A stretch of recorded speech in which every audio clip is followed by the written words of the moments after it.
Welcome to the Power of Partnership podcast. I'm Riane Eisler, president of the Center for Partnership Systems. This podcast brings you voices from the partnership movement, people using partnership practices to build a world that values caring, nature, and shared prosperity. The Power of Partnership podcast is hosted by Cherri Jacobs Pruitt, a health policy and partnership scholar. Today, Cherri interviews Dr. Teddie Potter, clinical professor and director of the Center for Planetary Health and Environmental Justice at the University of Minnesota School of Nursing. And now on to the POP podcast, showing how we can partner with nature.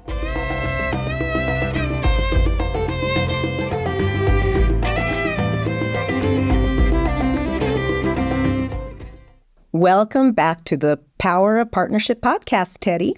Your episode on healing healthcare that was released back in August was so helpful and informative, and I'm so excited today to speak with you now about planetary health and that intersection with human health.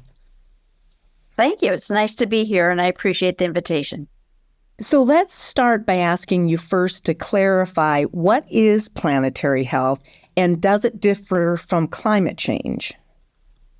That's a great question. So I'm going to give you the official definition, and then I'm going to tease out some key points. The official definition is that planetary health is a solutions-oriented, transdisciplinary field and social movement focused on analyzing and addressing the impacts of human disruptions to Earth's natural systems on human health and all life on Earth. So a couple points here. This is solutions-focused, not just problem-oriented. So we oftentimes do a lot of research in the nature of the problem, but right now we have to delve deeply into the solutions. Secondly, it's transdisciplinary. It is not one field over another field. It's all the various fields and sciences and arts coming together and creating a movement for change. It's looking at all the ways that humans disrupt Earth's natural systems. So climate change is one of those problems, and a very urgent one of those problems. But equally urgent is biodiversity loss and the way we're deforesting our planet, and the use of land and that is now becoming desert, and our toxic waste that we're dumping, and our huge amount of plastic waste that we're creating. So it has, and our water shortages. So it's many of these Earth-related issues that all have human behavior as their root cause. And so we're planning on how do we change or modify our human behaviors so that we create a thriving paradigm for future generations to survive and exist. So, Teddie, you're the first director of planetary health for the School of Nursing at the University of Minnesota. You're the chair for the Clinicians for Planetary Health. You're a member of the steering committee of the Planetary Health Alliance at Harvard. You're the co-founder of the Health Professions for a Healthy Climate, along with several other committees and institutes that focus on the intersections between the planetary health crisis and health and healthcare workers. Can you speak a little bit more about these intersections? Certainly. So I am a systems thinker, and so I don't solve things in just one little area. I look at how everything is interconnected. And in order for us to improve human health and health of all species, it's not just focus on human health. We need to be looking at things in broad systems ways. And so that has led me to be involved with people all over the globe that are working on this initiative, not just in our traditional healthcare sector, but anybody who's working on the health of the planet and ecosystems and human health and social structures that impact human health. So it is the big enough tent to hold everyone. Everything is interconnected. Global health, One Health, eco health, public health, sustainable development goals. All of us are connected under this broad umbrella called planetary health. Beautiful, beautiful. So you're also the executive editor for the Interdisciplinary Journal of Partnership Studies, which is a peer-reviewed, open-access online journal that promotes transdisciplinary, partnership-based solutions for solving society's grand challenges. Can you speak about the obstacles to, but also the opportunities for transdisciplinary research in terms of publishing and promoting your scholarship on planetary health? Well, certainly. The journal itself has been a paradigm shift. And it was historically, I'm just going to give a little bit of the story. We founded the journal, Riane Eisler and the School of Nursing and the library system of the University of Minnesota back in 2014 in response to a couple things. One was to get the work of Riane Eisler's moving to much greater audiences and to scholarly audiences and people who read materials and then can cite the materials in their own scholarly work.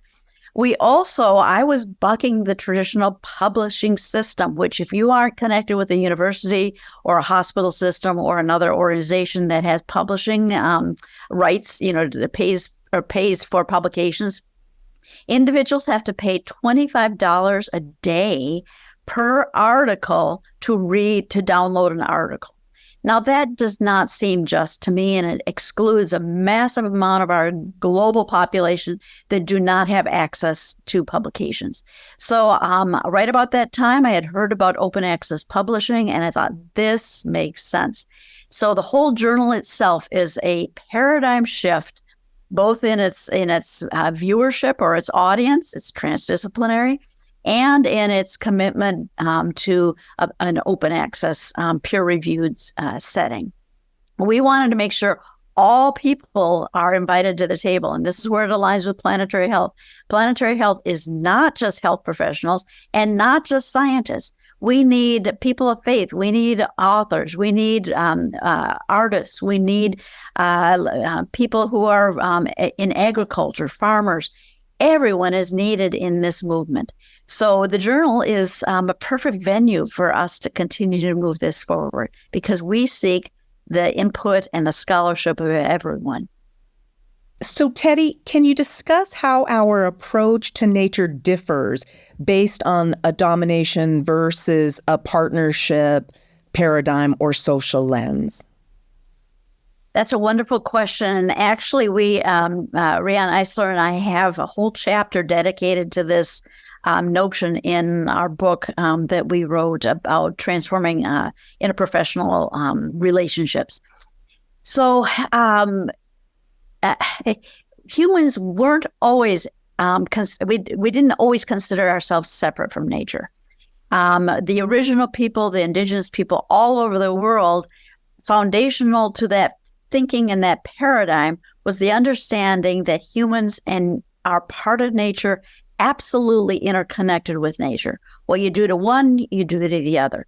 And so when we went off the rails and started to think, oh, we were better than, we were more than, we had more power than nature, when we split ourselves off from nature, that started the whole cascade of these human disruptions to our environment. It meant that we could blow up the tops of mountains. It meant that we could indiscriminately cut down forests, that we could pollute rivers without any consciousness, that we could take all the water, all the resources for us living right now. That is brought us to the brink of extinction. And I'm not being overly dramatic here. We're at the point of making some serious choices here. That is the domination aspect of our relationship with nature. Humans are separate. We're better than. We're above. There isn't an interaction we can indiscriminately use. Moving back towards a partnership understanding is we are absolutely interconnected. We want to be in relationship with nature. Nature has rights. And now you're seeing the rights of nature movement come forward, so that rivers have rights and that future generations have rights, that we have got to be making today's decisions based on an understanding of what will be beneficial for 7 generations from now. So it's a rethinking of our relationship with nature. Instead of nature being something that we need to control, that we need to be fight against, that we need to contain, nature is us, and nature is everything around us, and we're all interconnected. So let's work in partnership, being deeply respectful of different ways of knowing, different ways of being, and different ways of doing. And that's where we're trying to reorient. Teddie, you speak about the recognition or the re-recognition or the remembering of the importance of treating our planet for generations to come. And I know there was a recent success in the state of Montana that youth actually led. Can you talk about the role of youth in this movement? Yes. But first of all, I want to say, let's make sure that those of us that are no longer young do not turn and say to the youth, oh, we're so glad you're going to solve this problem. That is a wrong reading of what the youth bring to the table. And that is not fair, and it is not just, and it is unkind to put everything on the youth's shoulders. Therefore, what can the youth contribute along beside us in partnership with those of us that are older than young? And that is vibrancy and excitement and hope. And the youth bring a whole different way of thinking. They haven't necessarily had the current structures baked into them. As a matter of fact, they feel free to challenge the current structures. They see the flaws in the way that our systems are set up. And so they bring that new set of eyes on what is this, what are the problems, and what do we need to reinvent? They also bring a hope for the future. They will be living the future. This will be their life in their lifetime. What do they want it to look like? What do they want the systems to look like? So it is absolutely essential that we partner with youth, that they're not token representatives at a table and where decisions are made around them and they're just sort of like a poster child at the table. They have got to be fully present, fully empowered, and fully recognized with their contributions to our future solutions. You are listening to the Power of Partnership podcast. If you would like us to share your partnership story, or if you would like to become a proud sponsor of the POP podcast, please contact us at center@partnershipway.org. And now, back to today's episode. So, Teddie, how can people practice partnership with nature in big and small ways? So I like to talk about really staying interconnected, just like the web of life. Everything absolutely is interconnected. So no action is too small and no action is too big. One action is not necessarily more important than another action. The point is to act. The point is to live and to live fully. So some simple things that people can do. I really encourage them to live this out, to be conscious, fully conscious about all the things that are around them. Be aware of the sensory shifts, the changes in nature, the changes in seasons, the changes in light. Be aware of air quality. Be aware of when is pollen being produced. Become fully aware. Sometimes I think that the more we're online and the more we're working on computers, we actually become more cyborg than we are a citizen of the natural environment. So it's coming back into our, in a way, animalness, our sensory awareness of what's going on in the world. So that's one thing, being fully conscious of everything that's going on around us. I urge people to travel, but not always just long distances. travel close by. Notice the flowers that are growing in your garden. Notice the grass that's coming in your space. Have a relationship with the trees. Recognize their bark, recognize their leaves, recognize their seeds, recognize the rhythm of their days. That's as exciting travel as hopping on a jet plane. Because we've dismissed our local environment as something that's common and not that important, we've missed this incredible travel opportunity. So get to your local parks, get to your local rivers or mountains or whatever is in your environment and explore them deeply and have a deep relationship with them. And you will find that, that was just amazing. You'll come back rejuvenated, just like you do when you travel at a distance. And then think about where your food comes from. Every meal that you sit down to, think about, okay, what went into this meal? What are the products? If it's a grain meal, who planted the grain? Where did that grain come from? Who harvested the grain?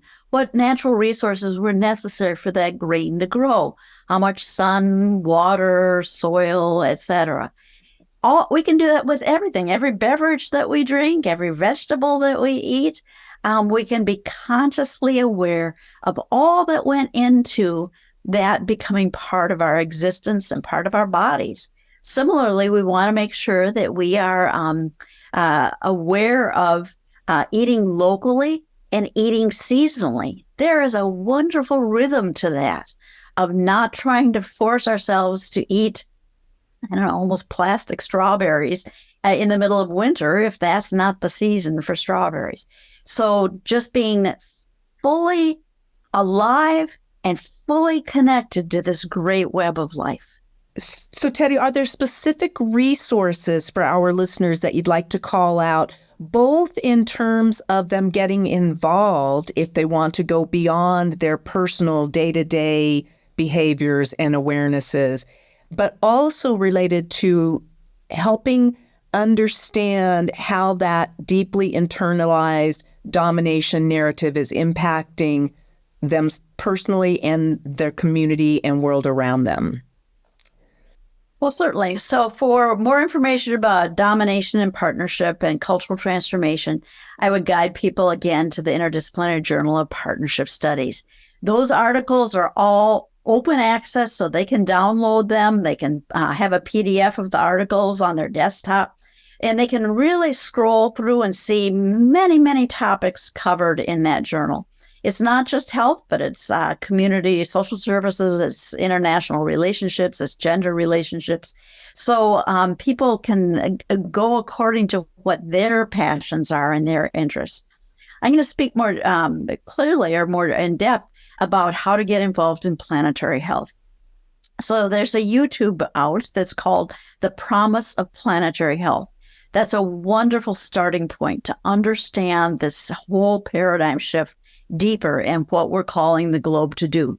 So I would urge people to start there, the YouTube that's called The Promise of Planetary Health. Secondly, if you go to the Planetary Health Alliance website, that is an alliance of over 360 organizations, nonprofit organizations, universities who are working to restore the health of the planet and to educate our future citizens how to live as planetary health informed beings. And so wonderful, wonderful resources. In particular, I want people to look at the Planetary Health Education Framework. This was a framework that we brought together. We brought together people from all different fields. There were 24 experts from around the world. And the question was, what do all students in higher education or people who are adults that are have graduated need to know about planetary health? Well, when you bring 24 experts from 24 different fields together, we came up with a list of about 500 things that we felt we needed to teach everyone. Well, that doesn't work. We need to have it much more simple. So by working together in partnership, we came up with 5 core domains that people need to be familiar with and embrace as part of this new paradigm. Interconnection within nature. I've spoken about that extensively already.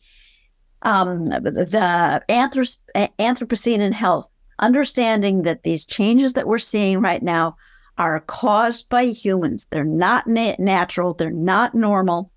They are not patterns that have been seen through time. This is highly abnormal and it's threatening human health. People need to understand that.